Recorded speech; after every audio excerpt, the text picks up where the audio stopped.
Okay. We're good, right? Yes. Good evening, everybody. And welcome to our incredible panel that we're going to be having tonight called Let's Get Back to Work. And we're going to be talking about the future of work, the workplace, and the opportunity it may present for Westfield. And we have a very incredible group of panelists with us tonight. I got a quick preview of this, and I think you're going to be very intrigued and excited as I am. So I'm just going to do a quick intro of the panelists before I hand it over and let them get going. So we have Denise Brouder, and she is with us. She is a workplace futurist, a hybrid work advocate, and founder at SWAYworkplace, which is a social learning community for people mastering hybrid work. And she's founded Sway after a 10-year Wall Street career. Sway's mission is to level the playing field for people at work through the power of hybrid. And most importantly, Denise is a Westfield resident, and she began Sway pre-COVID. So she was absolutely ahead of the curve and is an incredible expert now in terms of where the future of work is heading. And so being a Westfield resident, she is keenly aware of the opportunity that hybrid work presents for our community. She's got an MBA from Fordham and a BBS in Finance and Econ from the University of Limerick in Ireland.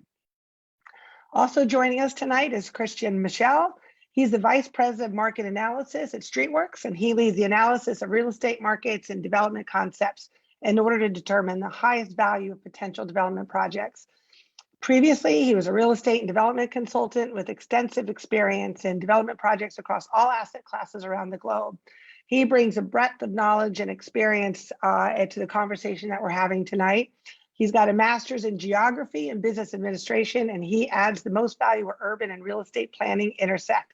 And he comes internationally too with the master's of science from University of Heidelberg. Richard Heapes is no stranger to any of you, I hope. He is with Streetworks. He's the Senior Vice President of Design and Architecture. And hopefully you guys are familiar with him. He's been in Quimby and he's done many of these panels previously to tonight. He is a nationally recognized expert in the planning and design of urban mixed-use developments in cities around the world. He has directed the planning, design, and public consensus building for more than 50 Main Street projects across the country, from West Hartford, Connecticut to Detroit, Michigan. His awards are too numerous to count, but we are fortunate to have him with us once again. Michael Green is a Canadian architect. He's a co-founder of Michael Green Architecture and author of books on mass timber construction, state-of-the-art green construction model that is the forefront of sustainable development. And you're going to love what Michael is going to present tonight. Cawley is with us from Topology. He's a director where he plays a lead role in the firm's redevelopment efforts. He's also no stranger to Westfield. You've seen him at many of our planning board and council meetings where he's talked about many of our redevelopment efforts.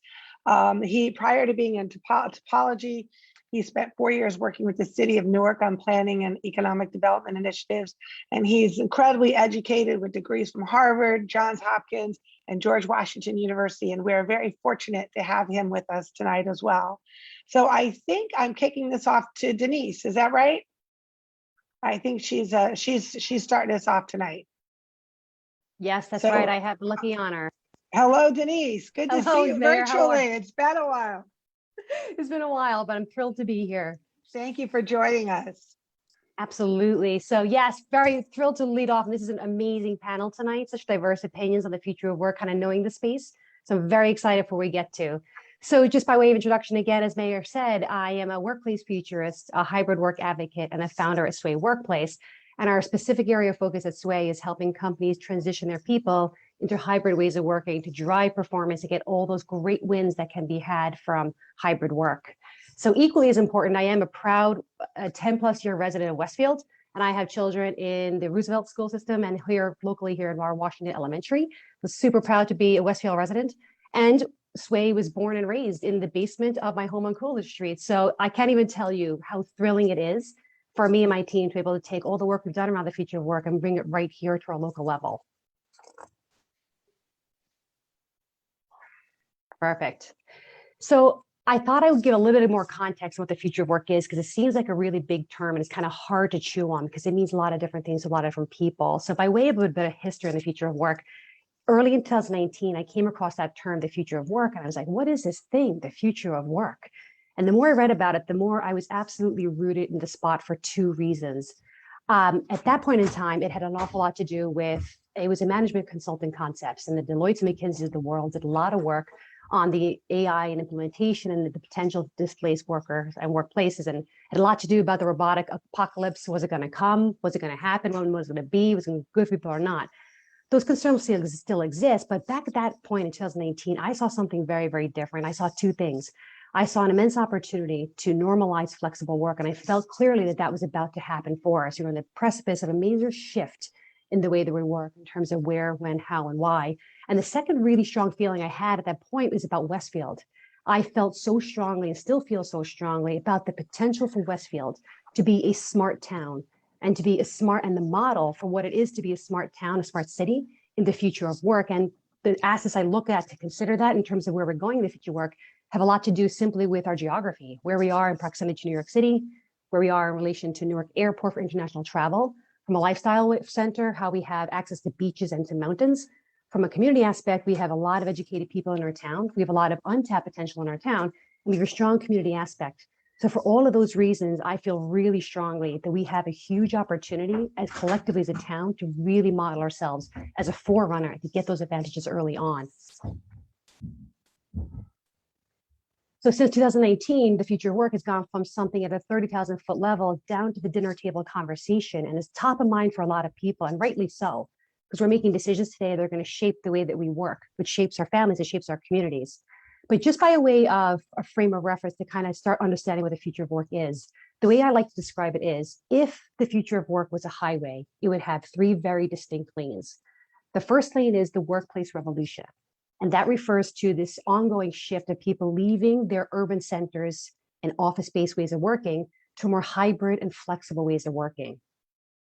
The second lane is the employment revolution. And that has a lot to do with this kind of ongoing shift of people moving from the employment model to the gig world, or the 1099 world, which is moving towards what we call the open talent economy.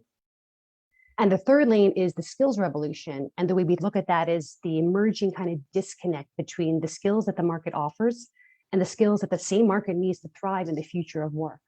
So while these three lanes are being treated independently, they're entirely interrelated.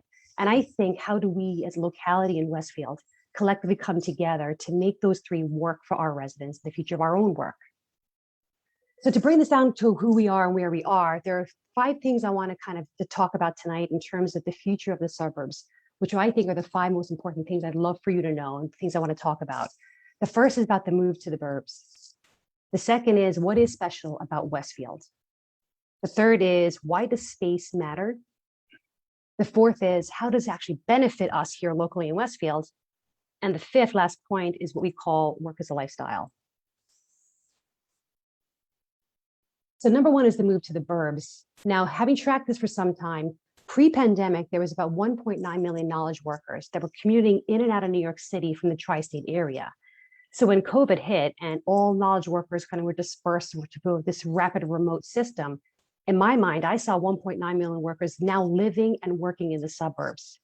And in my thought, I thought looking ahead, we're going to have about some portion of that 1.9 million workers are now going to be looking for some alternative workspace, wanting to live and stay or work close to home to get those advantages of flexible and hybrid work.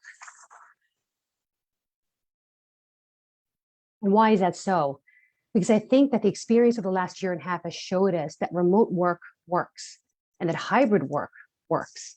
And that we don't necessarily, in the traditional sense, have to be together, co-located physically to move projects forward. We don't have to have people in an office 9 to 5, 5 days a week for a company to hit their margins and hit their growth targets. If the last year and a half has shown us anything, it's that we can do that on a remote basis. And so from my perspective, that style of work no longer exists. Now, while we may not know exactly where we're going yet in terms of like our everyday day-to-day plans, a lot of companies are still working through this change. It's a lot of rewiring that has to happen internally. While we don't know exactly where we're going yet, I feel very clear, and I think a lot of people do, about what are we running from. 67% of US employees were not engaged at work, and that was by Gallup done even before the pandemic. I can't even imagine what that number is like right now. Just collectively speaking, we have become a labor force and a world of work that is kind of marked by this overwork feeling, this intense feeling of burnout, and this deep feeling of anxiety. And it's a bit of an epidemic, and I don't think it could have gone on for much longer. So this is what we're running from. And I think the future of work and hybrid and flexible work is where we're running to. The second point I want to talk about here is what is so special about Westfield when we have choice-based work. We can choose where and when we work within a culture of trust. I think a lot of that has to do with space. We have space, space, space, and space. And that is one of our major advantages. So what does the space look like? How are we going to reimagine the space that we have to support this concept, this idea that we're going to have a lot more people that are working where they live and living where they work? And in my mind, it has about retrofitting or thinking about using our space flexibly. The concept I think about very often, I think would work really well in an area like ours, is the idea of almost like the Nook concept. The Nook for me is like, what if we had a space around town or locally where we had a particular flexible environment that had spaces for deep thinking work, like a little Nook? What if it also had closed doors so people could have private and closed offices and private audio? What if it had an open style kind of cafe seating for casual conversations, for hanging out, for kind of light work? That concept of multi-use and multi-dimensional use of space to support the work environment of people could be something really interesting when I think ahead about how do we now start accommodating people that are living where they work and working where they live. But then now that bears the question, why does space matter so much? And we might be right now working from the kitchen table. Perhaps you're working from a desk somewhere in your house, and that could work. But the real reality is that in the urban center, the scarcity is physical space. That's what the scarcity is. But in the suburban center, we have it. We have ample space relative to urban. What we miss here in the suburban area is scarcity. It's headspace. Oftentimes when we're at home, we have a lot of noise and disruption, and we have to think about how do we combat that. And in my mind, I think about to get the win on headspace for people that are working in the suburban area, I envision this idea of some kind of an on-demand concept where we can choose to either work from home in our comfortable office, or we can choose to leave our home or work somewhere from very near home on an on-demand basis to kind of vary our work environment to do the best work that we can to continue all the wins that we have locally for hybrid work. So the fourth, and this is the most interesting one for me, is then how does all this shift that we just kind of talked about, not necessarily theoretical, it is happening on the ground. We know this through the work that we do, but how does that benefit us here? And I think it is an immense benefit, an immense opportunity. When you have people spending 60% of their time no longer in the urban center, they're spending a lot of their time locally here, they're bringing their whole economic engine, which means there's new dining experiences, there's new entertainment expectations, there's new kinds of lifestyles. So how can we rethink the businesses that we have here to serve this new kind of body of knowledge workers that are spending a lot more time here? How do we think about creatively using our space? So even if you look at the services that we've had here locally, so Wonder is a service, pros and cons aside, that's an idea of taking an urban lifestyle and bringing it to us here in the suburbs. And interestingly, when I saw they were changing the Rialto, it made me think, are we going to start taking some kind of urban arts and bringing them here locally? So what else is going to happen that previously existed in the urban area, but it's now going to start coming to us locally here in the suburbs, because this is where people are spending their time and spending their economic resources. Now, ultimately, what this picture means for me here is sense of freedom. And freedom is the most potent, intrinsic human motivator there is. And to start to sum all this up, people have had a taste of freedom, to not be kind of bound down by time and space, by a traditional office or a 9 to 5 and somewhere far away from where they live. And I don't think people are going to give that up easy. So for all the things I talked about here that might seem kind of far out, I think the sense of freedom that people have had, that tasted over the last year and a half, is going to drive people to really bring these trends to market sooner rather than later. And just to wrap up here, what we talk about as Sway is work as a lifestyle. And that's kind of what our North Star is. It's this feeling of empowerment where you're one person living one life, endeavoring to make it count through the language of work. And that's a very generational thing. A lot of the younger generation and older generations are seeking that. So I think that's a lot of motivation to bring work from the urban centers to where we live here locally. And for one, I'm really excited to see what happens over these coming years in Westfield. So thank you for your attention. I hope that was helpful. Great.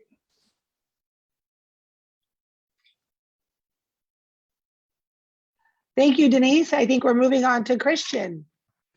Absolutely. Take it away, Christian. Thank you. Thanks for having me. I'm actually pulling a couple of 1,000 feet up from Denise's view.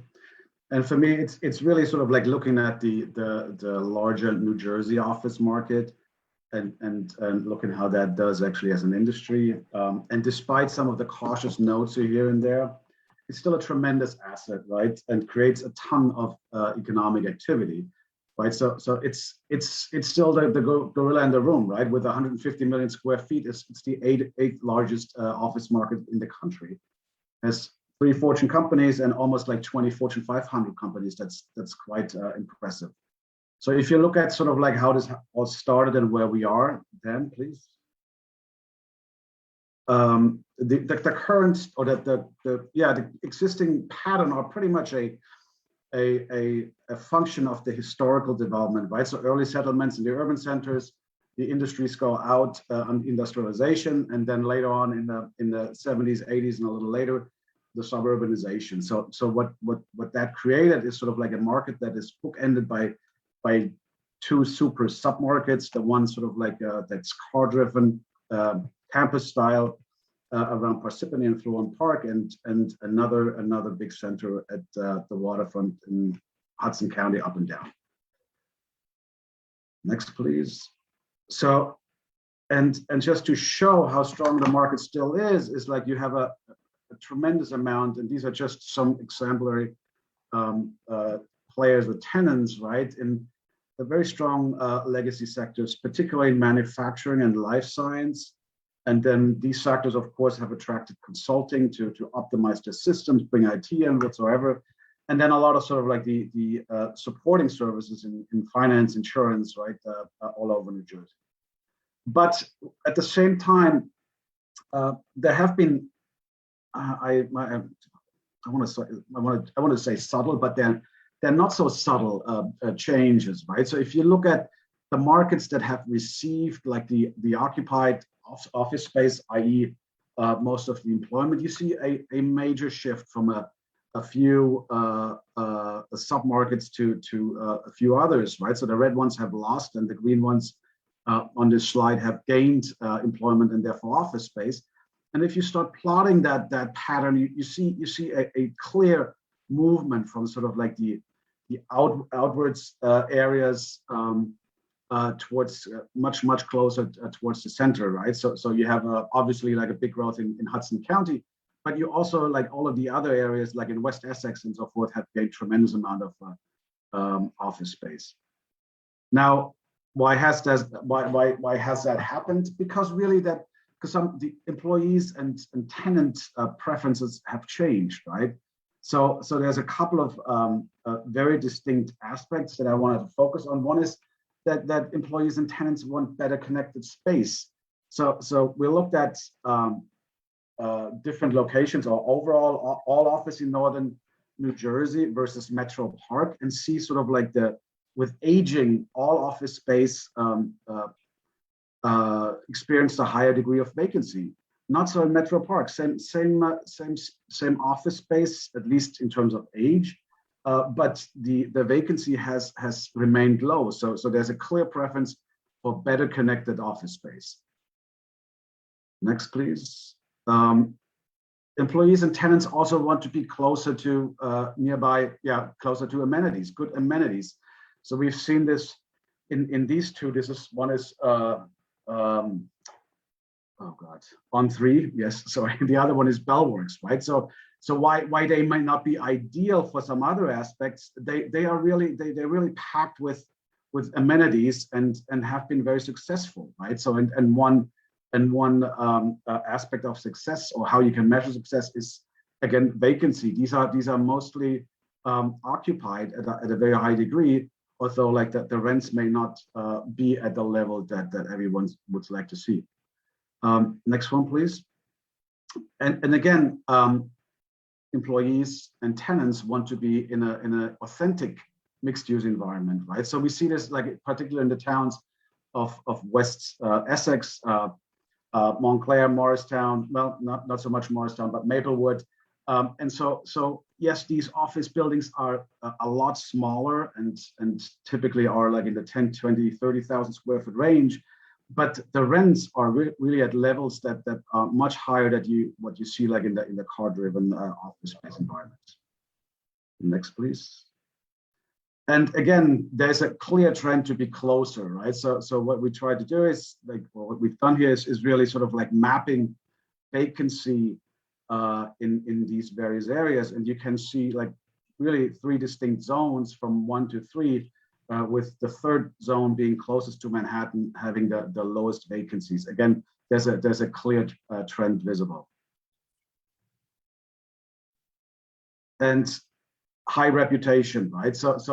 And that's all these things are present in Westfield, right? So you see this as at the JFK Parkway building, not a tremendously modern and attractive building, but it actually achieves some of the highest rents in northern New Jersey with over $50, and that's purely based on the reputation of the area. Next, please.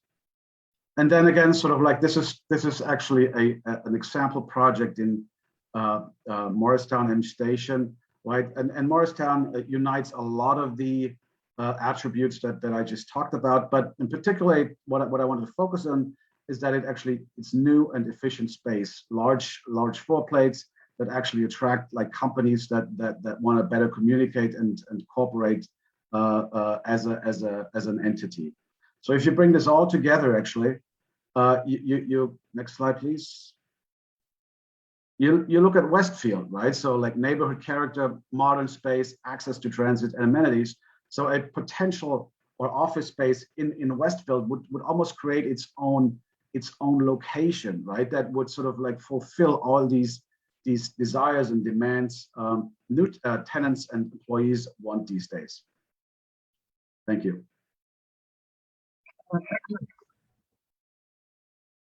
Thank you, Christian.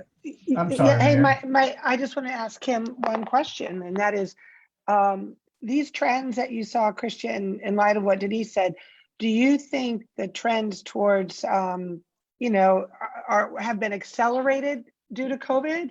I assume a lot of what you reflected here is pre-COVID. So do you think it holds true, even what the workspace looks like post-COVID, or have accelerated it? I think these trends are independent of COVID, right? I mean, interesting. Yes, and COVID may actually eat in a little bit into this enterprise market, and for all the reasons like Denise actually has explained. But this larger trend of I personally think people will still go to the office to a very large extent, right? And for those enterprise office users, like these trends will remain in place. Absolutely. Interesting. All right, Richard. Okay. Thank you. Good evening. I am thrilled to be here. I'm going to talk about a little molecule, if you want to talk about that, as an architect that plans cities and builds cities. And that's called we call it the no commute workplace.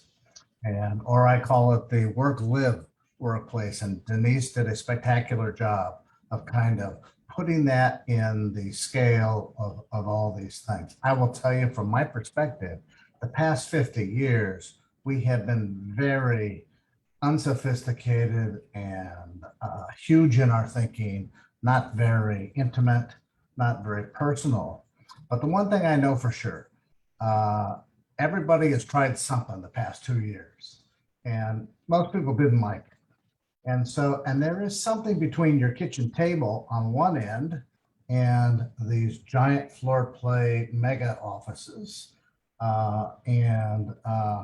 We'll see a little bit of this right after me. I wanted to just introduce you to what I call a work-live unit, where you can work there. It can be your place of business, but it also where the proprietor lives. It's not a new idea. It's been happening for several hundred years in the country, but it fills a really interesting niche in cities and towns. I've been doing this over 40 years, and every so often, every 5 years, 6 years, an opportunity presents itself. I did my first one in 1988 to have these live-work units, work-live units. They're the size of a townhouse, and they're configured. You could call them flex houses. like I say, this is not a new thing. You see the picture up there of 1889 from Queens. Is really an interesting project because it's a separate unit with commercial on the street level and the ability to expand that and sleep on the second floor. This is where the invention of the Murphy bed was staggering, that you could actually put the bed up and have an office up there. And what's interesting about the 1889 version, they built these little flex houses, and in between they put the staircase. So you actually just went to the flex house that you were trying to go to get your hair cut or whatever else, and you go in the front door, and these things were all independent. And the market did that. But this is the way everyone has seen this stuff. Not that much of it left around anymore. So I was going to show just very quickly and simply what this stuff looks like today. And then you have to think, oh, geez, is that something I'd want in Westfield? I'm going to go be so bold as to say that one in the middle with the glass box on top and the office space, you see the stair going up just like in Queens. Probably not for downtown Westfield, but it could be, is the point. And I think it's very flexible. And one of the things that's caused this to happen is great advances in technology, whether it's communications like we're doing right now on Facebook Live or Zoom, and also a difference, as Denise was talking about, was different ways of working. There's many, many more house-based businesses that are around now. They're small, but they're very powerful. These are some of the projects I've done over the past 40 years, and they were always in a market that had a high amount of entrepreneurs, lawyers, stockbrokers, etc., that had created a lot of value and didn't take a lot of employment. That one in the lower left back in 1990, those were townhouse, forklift townhouses that we just put in front of a garage to cover up the ugliness and to get some active street life on that street. Those are today live-work units for professors at Florida Atlantic University. When I designed them, I had no idea. And they have been full since 1990, which is more than Christian can say for all those buildings he's shown you. So I look at this as just one of the toolkits that we can use to make our cities more interesting. Relative to Westfield, if you think of all the blocks adjacent to downtown, between downtown and the neighborhoods, and walk around Westfield, you can walk and see it. It gets a little funky. You know, some of these blocks are facing parking lots. That's the perfect space for this kind of unit. And now maybe it's just me. I love these things. They have a lot of space. They have character. They have light. They're on the street. And they can be customized, as you can see here, in a million ways, fit and match the tenant. This last slide I love because there are a lot of people who don't sit in an office with a headphone on and not move. I don't care if it's the traditional old artist studio, painter, sculptor, etc., who want to own this, or even more untraditional things from childcare to exercise, you name it. If you were to split all the professions up and make a big list of them, which I would never dream of doing, I think you would find that there is a lot of businesses that could fit in and make their business work. If this is your office as an artist, like we see here with this young lady, you can watch your kid in your own home. It creates lots of flexible value, and I think it's a cool thing. I would love to see this everywhere in the country because it's unique, it's interesting, creates a lively street experience, and it addresses the smaller scale office working environment. I'm a big fan, and that's just kind of a short little primer. And so now for the opposite of that, Michael Green will tell you another way to look at office, which is actually just as wonderful. Take it, Michael.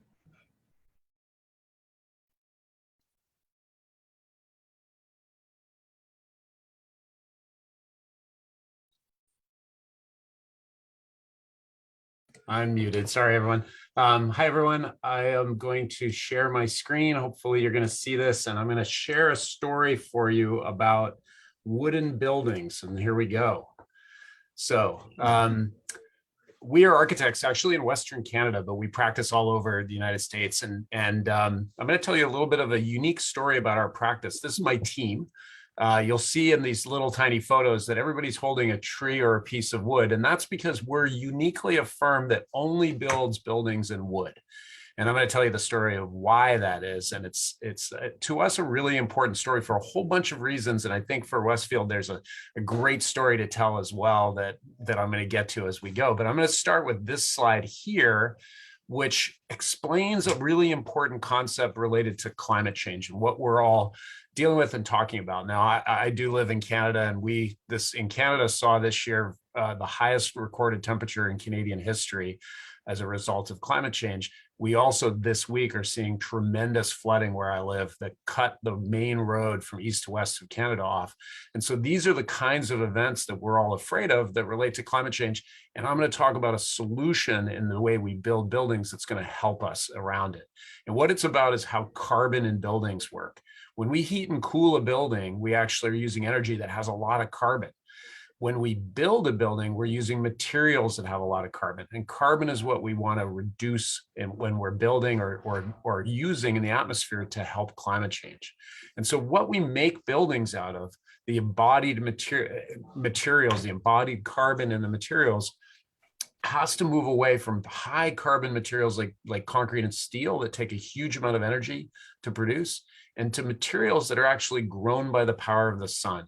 And so that's wood, and that's part of the story. Wood, unlike steel and concrete, stores carbon and reduces the amount of carbon in the atmosphere. Those are the two things we have to do to counteract climate change. And that's why for us, we believe that we need to move to cities built out of wood, cities built out of materials grown by the power of the sun. And here's a great example. This is the first what we call tall wood building, and it's an office building and university here in Western Canada. This is the first tall wood building in North America, and we built this several years ago, and now we're building these buildings up to 30 stories. In fact, we're designing one 34 stories tall, entirely made of timber, super safe, and with this great carbon story. This is an office building in Washington State that we finished that's the lowest carbon, lowest energy office building ever built in the United States. It's called Catalyst.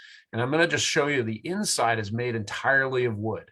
So again, the lowest energy, lowest carbon office building ever built in the United States. And it's the beginning of something we're going to see more and more of. So the first project I show you is what we call WITIC. It's the Wood Innovation Design Center. That last image was what's called Catalyst. That's just the name of these two buildings. And this is the carbon story of those buildings compared to an average building, which is about 372 tons of carbon in the building. We built these buildings for far less, but when we consider the wood in them, this is how low the carbon is. 36 for that first building tons and 3 tons relative carbon in the Catalyst building compared to an average building. When you think about our problem of climate change and you think about having to build buildings around the world for this many people, these are big changes in the way cities work. The other big issue that's probably almost more important to everyday life is the health and well-being of living in a wood building and working in a wood building. And I want to show that. This is a project we built in Minneapolis. And what we all should reflect on is that we as humans in North America spend about 90% of our time indoors. We'd like to think we're outside a lot, but the truth is we're indoors a lot. And so the indoor quality of environments can really help or hurt the quality of the way we live, the quality of our well-being. And when it comes to workplaces, this is that same project in Minneapolis, we're finding that wood buildings, when we do studies to survey people, result in 34% higher workplace satisfaction, 25% increase in working life satisfaction. And this is because wood buildings effectively, that middle statistic, lower stress, that 23% lower stress. The reason for that is that we find that when you're surrounded by nature or natural materials, we have dramatically lower stress. And that includes health outcomes. People heal quicker, people learn more quickly, people work more productively, people actually in workplaces have less sick days when they're surrounded by nature, looking at trees and out windows, and also when they're surrounded by natural products like wood. And these are pretty dramatic statistics that really start to make us ask the question, are we surrounding ourselves by man-made materials, or should we surround ourselves by these beautiful materials that are grown by the power of the sun? And that's the story of why wood matters so much. And so these are some lobbies of some of those office buildings and the feel of some of those office buildings. And I just want to hit a couple of really important things to reflect on in the audience and as a statistic. And that's this one. I love this stat that in a wooden building, we've measured and be able to show that people actually have 8,600 less heartbeats per day. When the studies were done on, specifically this was done on a timber-clad classroom building. 8,600 less heartbeats a day is because that's actually a measure of less stress. And so when I say that our well-being when we're surrounded by natural products is reducing stress and therefore increasing productivity and increasing the quality of our lives, it's actually measurable with this kind of study that shows us we're taking less breaths and we're able to, our heart is beating that much less. Wood buildings also have this really interesting story about the future of construction because they actually can be built far more quickly and with far less construction traffic. So if you think about your city and in Westfield as construction's happening, it can, we all live around, concrete trucks and road closures and the things that we, have to live with as cities grow and evolve. But if we can build in a more efficient way, reduce the impact on time and the noisiness of construction, because these buildings are dramatically less noisy to build than a steel or a concrete building, it means that we actually are improving the quality of living in a city, whether you're working or not in that building. And these are examples I'm just showing of some of our work. This project's actually in Paris. These kinds of buildings that we're doing now all over the world. These are all wood. In this case, it's office on the second floor, retail on the ground floor, and residential above in the city of Paris, France. This project is 35 stories tall in Toronto. And the character and the look of these wood buildings can be really different. Now for business, there's a huge impact, and we use an expression called 330-300. And what this means is that the average office tenant pays about $3 per square foot for their utility bill and about $30 a square foot on rent. Now, this is an example. Obviously, it totally depends on market factors, but about $300 per square foot is what's spent on salaries. And why that matters is that if we can change productivity by just a little bit, we're impacting that $300 square foot number, which is far bigger than the cost of buildings themselves. And that's why choosing materials that change productivity start to actually be measurably much more cost beneficial to businesses. An example of that is we're actually building 2 very large scale office buildings for Google right now on their main campus in San Jose, where we actually were able to study with Google that productivity changes in a dramatic way. And so they've committed to building exclusively this way going forward, which is, really quite a statement about where the future of buildings will be. And these big timber, big wood buildings are going to be part of it. We're seeing that number be directly in our research related to work productivity. I've mentioned it already, but imagine that $300 per square foot. If you get just 6% increased productivity, that pays for your entire utility bill as a business, that $3. So these kinds of changes in the quality of workplace, just by simply choosing a material that is better for our climate, better for our environment, because it's a renewable resource, it's as safe, and we build these buildings as safely as we do in steel and concrete now, and we have amazing technology to do that. We're able to just change the quality of people's life. And at the end of the day, employees that work in these buildings have been studied, and the statistic is that they're 30% happier working in a wood environment than they are in a steel and concrete environment, which is why this change is somewhat inevitable. So with that, I say thank you, and I'm going to turn the screen back to everybody else. Thank you, Michael. Those beautiful. Those buildings are gorgeous. Is it safe to assume that these buildings are more expensive to construct than traditional steel and beam? So thankfully, no. And the reason is a steel and concrete building, if you think about it, often ends up having a ceiling, a lay-in tile ceiling underneath it, all these extra finishes. Whereas in these wood buildings, we just show off the wood. So we don't add all these layers of decoration because the wood itself is so beautiful. And so the structure might be a little bit more expensive, but at the end of the day, the buildings build faster, which saves money. And we don't add all the unnecessary layers that you put in steel and concrete to make them, slightly more pretty. And Michael, why? Yeah, I was gonna say why. So it seems like has this been more prevalent in the West Coast and now coming east? And why hasn't it it's taken off prior to now? So what's interesting is our cities from all across North America built this way 100 years ago. So a lot of the old brick buildings you'd look at in New York City still to this day, or in parts of New Jersey, are actually timber buildings. We just don't think of them as timber buildings because on the outside they're brick. And yet they're actually old warehouses and they're timber buildings. What happened was we moved on to steel and concrete thinking those materials were better. And in many ways, they're really great materials. What we didn't realize is that they're really bad for the environment. And they're trying to get better. Thankfully, they're trying to get better. Steel and concrete will continue to get better for the environment. But right now, with climate change, it's such an urgent issue. We've returned to wood, and we realize for all these reasons I just talked about, it's just a better material. Now this is starting to become a huge conversation globally. And that is new. But it's come from a lot of technological change that allowed us to push to these bigger buildings in a safe way over the last 10 years.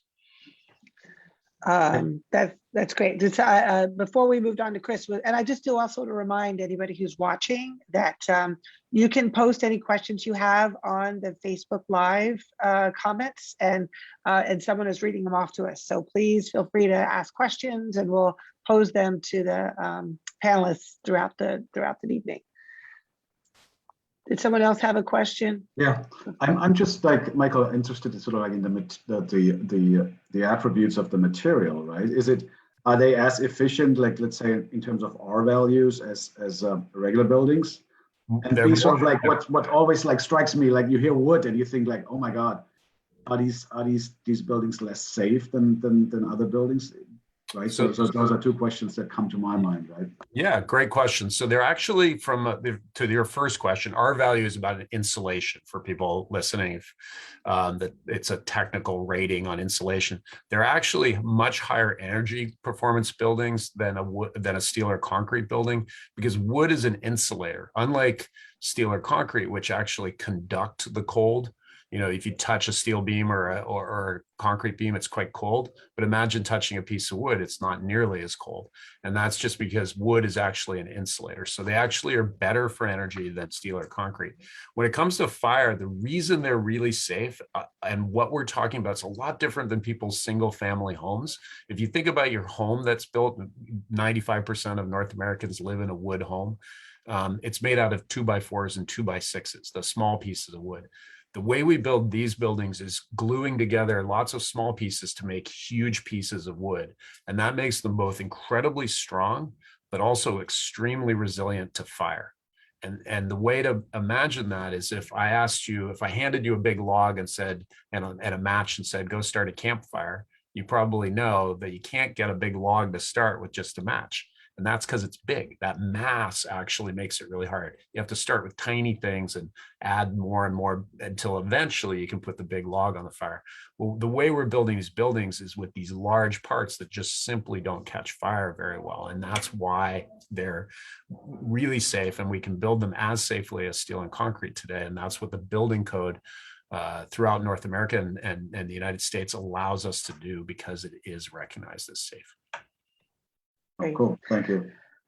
Well, let's move on to Chris Cawley to wrap it up, and then we'll circle back with some questions, I'm sure, for everybody. So thank you for being here, Chris.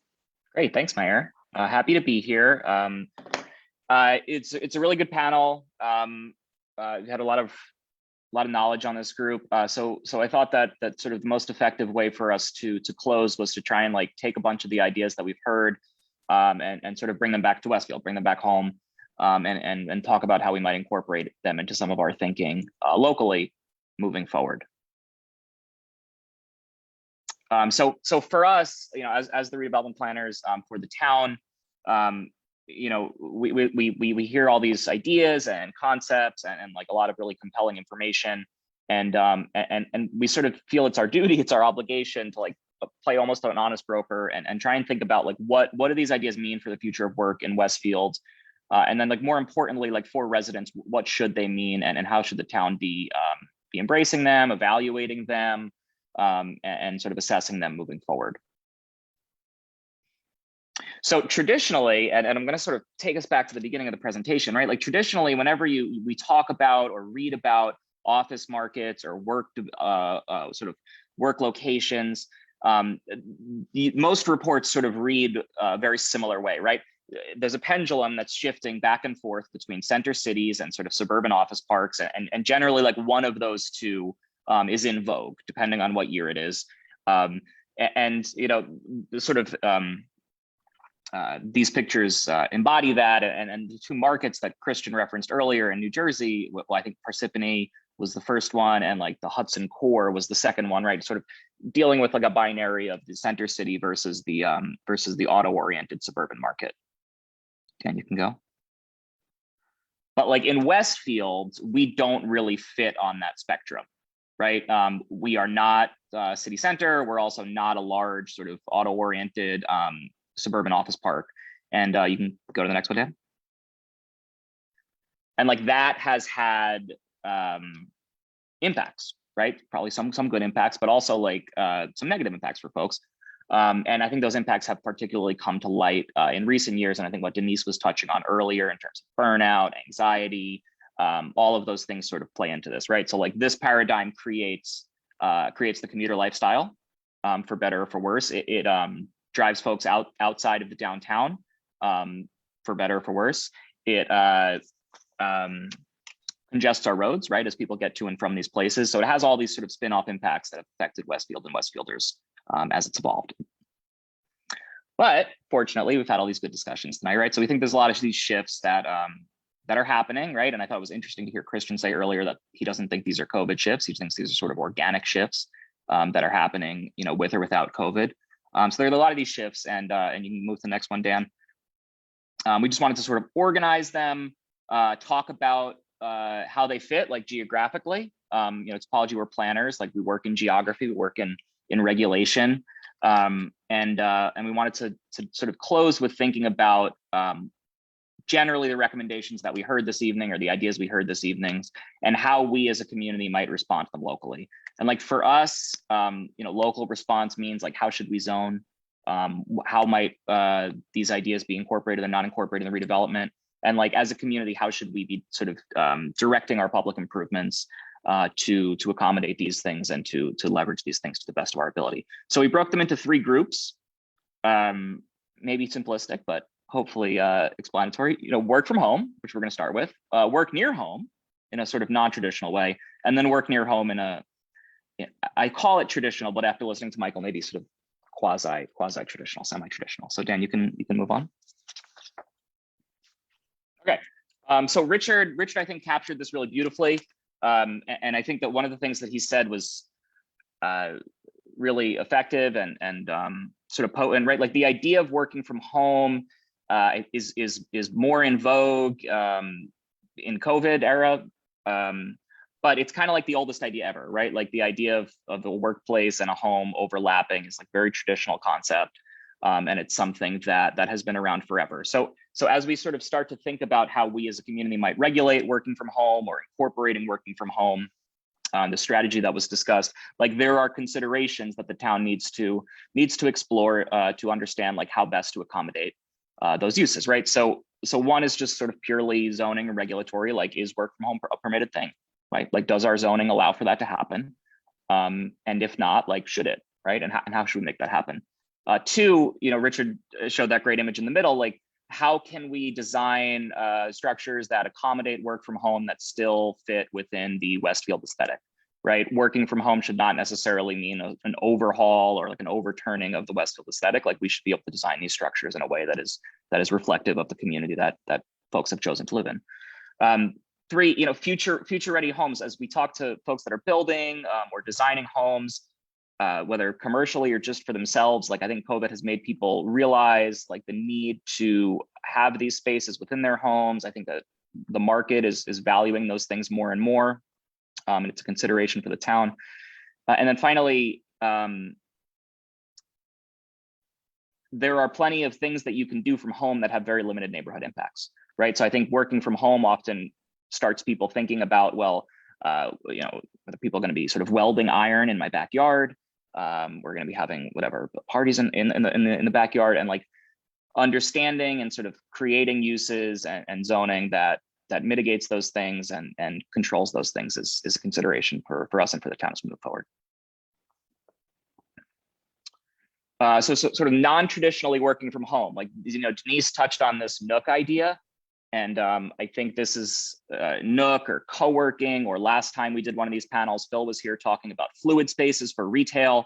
Like, there are all of these sorts of opportunities to create locations for people to work in and around their homes in sort of non-traditional office spaces that frankly are challenged by like existing zoning regulations, existing codes, and then those things can really impede the ability for that to happen. So, considering zoning amendments to accommodate those things would be helpful in advocating for them. But beyond that, there's a lot of talk when we sort of have conversations about changes in work, about the economic benefits that might stem from that. And as a community, I think it's important to sort of understand those economic benefits and determine how we can best target them throughout the town. And a final point on this one, and I wanted to make sure we touched on it at some point, accommodating working in and around your home like has to or should be paired with improvements that make it easier for people to get to and from those places, right? So the town has done a lot of work and a lot of good work, frankly, in recent years, planning for bike improvements, walking improvements, those types of mobility things that'll help people get in and around town. And I think that's an important component for us to consider as we explore these other options. And last one. And then finally, like just the working near home in a traditional or sort of quasi-traditional way. The building in the rear there in Morristown, that's not a wood building, Michael, that's a steel building. So we'll have to get in there and measure some heartbeats when they open up. But planning for traditional office is not as simple as sort of identifying a parcel and saying like an office shall go in this location, right? There are a lot of considerations that towns have to have. Christian talked about sort of different products, demand products, smaller offices in Montclair he showed versus larger footprints, right? Like what market is most suitable for Westfield? Again, sort of understanding and targeting economic benefits. And then finally, understanding, especially post-COVID, like how will traffic and parking work for offices? These are always sort of front of mind issues for people, for residents as they evaluate these projects. And it's important to consider those things. Hey, Chris, especially for these larger products. Yeah. Out of curiosity, that building, is that a new office building in Morristown? It is. Is that the Deloitte? Is that the one that Deloitte's going in? It is. And is that what's the adjacency to downtown? I'm just trying to understand where. So if you just went off screen a little bit to the right, yeah, like the next building over would be the train station. So it's totally walkable it's down there downtown. Yeah. Mm-hmm. And if you went maybe a block and a half to the left, you'd be at the green. 2 blocks to the left, you'd be at the green. Mm-hmm. Yeah. And what was the chicken and egg situation here? Did they find the tenant and then brought the building, or did they do the building and then find the tenant? Interesting question. I mean, they have a tenant for one of the buildings. So this is a 2-building project. They have a tenant for one of the buildings. at least as far as my latest information. Mhm. If I may Um, join in, I think sure. these buildings, right, are typically not built on spec, right? So that goes hand in hand. This is actually two-phased. They found like Deloitte actually as their first phase anchor, and the second phase will probably depend also like if they find another big anchor for like the second phase, right? Yeah, That's I was just curious if these companies are like raising their hands saying, you know, we want to find this new office space in the suburbs. And I know I've had conversations with the Summit mayor where they've had you know, Boston Consulting Group and a few other consulting companies have gone there. And part of it was proactively driven by the consulting firms who were looking for these more, you know, regional, right? And I just was curious how that process worked. I think the consultants are like probably the best example for like the shift I was talking about, right? So I actually I used to work for Deloitte, right? So I actually went to their Parsippany office when I was working there like once in a while, and it was really painful, right? So getting there by train, then you could not walk to the office building. I had to take a cab. There were no amenities. There was no food court in the building, so I had to take a cab to get lunch and get back. So I was really dreading these days, right? So and at the same time, you need a very innovative workforce, right? So you are competing across the globe for talent. So I think that was very deliberately chosen by Deloitte, right? So Got it. specific location. Great. So, sorry, Chris, just curious. That's how, okay. like, yeah. Sounds great. Great. Okay. And I guess the only thing I haven't hit on here is context sensitive design. And I think Michael showed some images that showed sort of the range of office architecture that's possible. You know, it's not sort of traditional buildings that folks might have in mind. And I think that those types of buildings can be customized based on community and demand and things of that nature. So I had a little interactive thing, which would take like 5 minutes, but I don't know where we're at timing wise. So Mayor, I'm going to defer to you as to whether or not you think we should do it. You know what? Let me ask if we have, is it a poll? Is that what it was? I just want That's to right. see if, Yeah, we got 5 poll questions. I just was going to see if Kim or whoever's watching, if there's enough people on there to do a poll. What do you think, Kim? Yeah, we've got some really engaged commenters, some great feedback. So I think this looks like a poll-ready group. Oh, good. Let's do it. Let's do it. So tell us what we have to do, Chris. Okay, so I'm going to minimize this. And not all of the questions are ice cream related, but if I can scroll this down. Okay, so if you go on your phone to pollev.com/topology, the URL right up top, you should get, or you don't have to be on your phone. You can also go to whatever, your laptop. You should see this screen. Oh, and I'm on the last question first, sorry. Bear with me.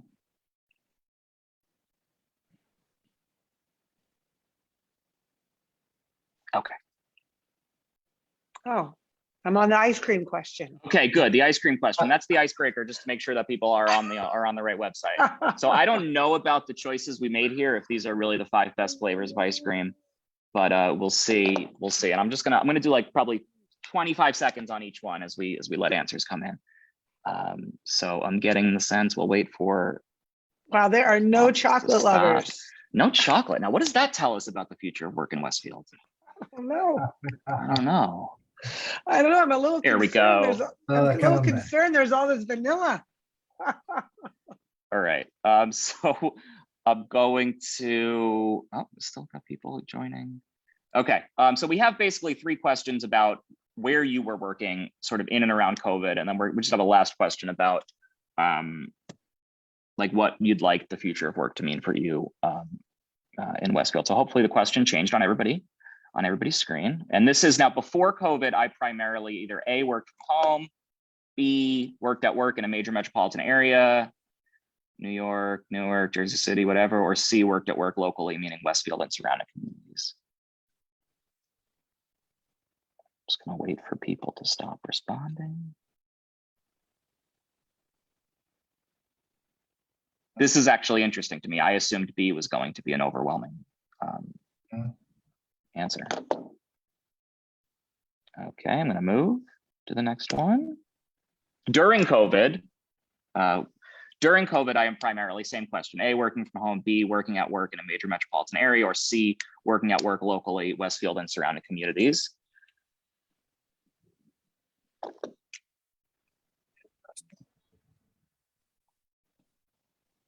And Chris, while you're doing it, I'll give you one piece of tidbit information. I got the ridership information from New Jersey Transit, and it was pre-COVID and post-COVID, and then they did it by quarter. And interestingly, but really not surprising, of all the towns along the Raritan Valley line, Westfield had the highest number of people who were still not commuting. And I think it speaks to the nature of probably the white collar jobs that, you know, people were traveling to and from in the city. But so there was, it was a pretty high number in the 80s that were not going in relative to others. And so it was kind of, I thought that was it was an interesting relative to the other communities. Yeah. Very. All right, and the last one, we're going to be future looking here in 2025, and you can pick as many as you want here. I would prefer to work from home, work at work, or work at work locally, or all three. Select as many as apply in terms of what you'd like to do.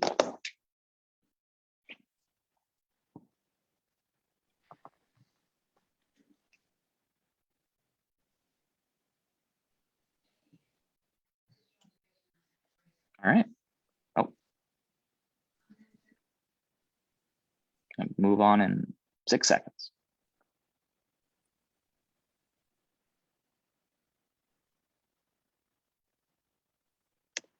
And then last one, and somebody got to answer this one early. The result I would most like to see from Westfield adapting to the future work would be, and you only pick one this time, increased home values, more support for local businesses, less commuting, more time for family, or stabilization of tax base. And I'll give everybody 20 or 30 seconds on this one. You only get to pick one this time, my friend. Just one. Okay.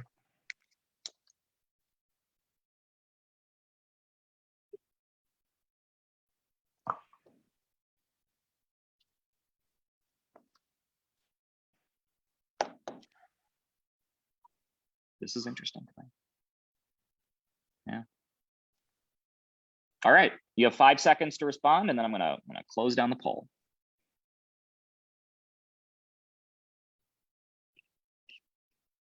Thank you for participating. That was great. Yeah, thank you. That was great. That was fun. Good.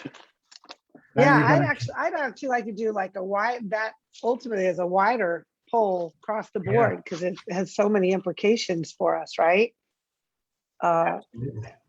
That's great. You know, I have a couple of questions, if you guys don't mind, and then we can see if, I don't know if there's anybody from the Facebook Live that have been watching, but and maybe actually Denise, I don't know if this is something for you, because it's a question that I've been asking both my friends, former colleagues and residents about their work experience and how many of them are working from home.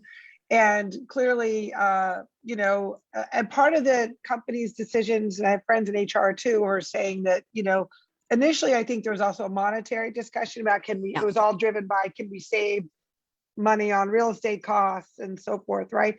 But it seems like they're moving away from that as being a primary driver. But one question I am asking, because I think about it as it relates to Westfield, when things go back, and let's just say there's a hybrid model still to be determined, but are these companies going to give their employees an allowance, right? Because you talk about we're potentially building these co-working spaces or these cute little awesome places that Richard presented.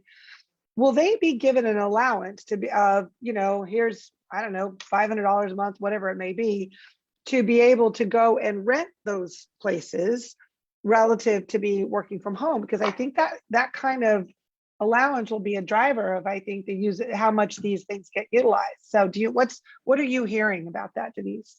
So I've worked with and had conversations with, say, 5 companies in the last 2 weeks, and only one of those 5 companies is proactively following that model of creating a allotment or a stipend for their people to have an adequate work from home setup, be it a third party space or even an adequate desk at their house.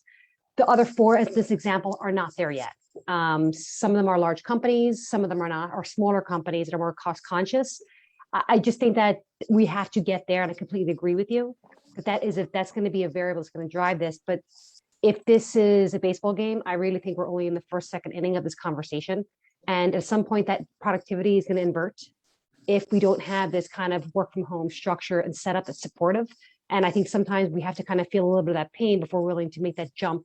The cost basis. You're right. It is very lucrative right now to take those really significant gains on space and want to hold on to it. And then my concern is that it is we're forced to do so, but there are some kind of companies that are proactively doing it. So it's just early in that conversation yet. I think maybe in 2022 we'll see more of a normalization of that as a workplace benefit. Because it seems like it should be. I just think it's crazy. All these people are working from home and they're not getting any allowance for Wi-Fi or electricity or any of that stuff, and it does seem like it's a good deal for companies, and they're working all the time. It seems like it's a great deal until for they cut the companies. salaries, right? I mean, right? That's the other thing. So if you can't do a job from Westfield or Morristown or Bucks County, Pennsylvania, why couldn't you do that job in Mexico or India, right? Oh, right. Don't say that, Christian. That's No, I'm a firm believer that there will be a significant amount of jobs like being relocated towards the residents, right? But I still think that the vast majority of office will actually remain very similar to what it is, right? Hopefully improved in terms of like what Michael Green actually proposes, but in terms you can have culture, right? So you can I think you cannot progress in your career without like meeting the relevant people face to face, right? So I think there are aspects that you cannot duplicate in a work from home environment. agreed with that.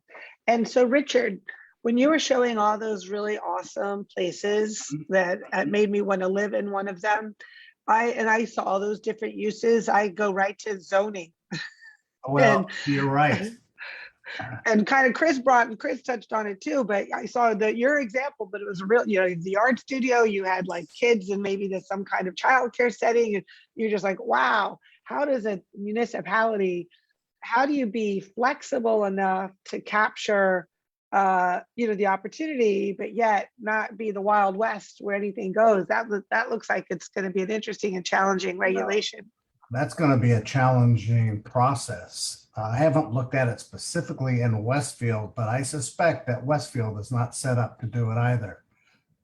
And some of its zoning code, for example, on a work-live, it's the same thing as a live-work townhouse, but you have to have more than 50% of the space being used for work rather than live in many, many places. So it takes some really creative thinking. I think Phil and Chris have been advocates for what I would just call a looser application, where it's more one-off and it's smaller.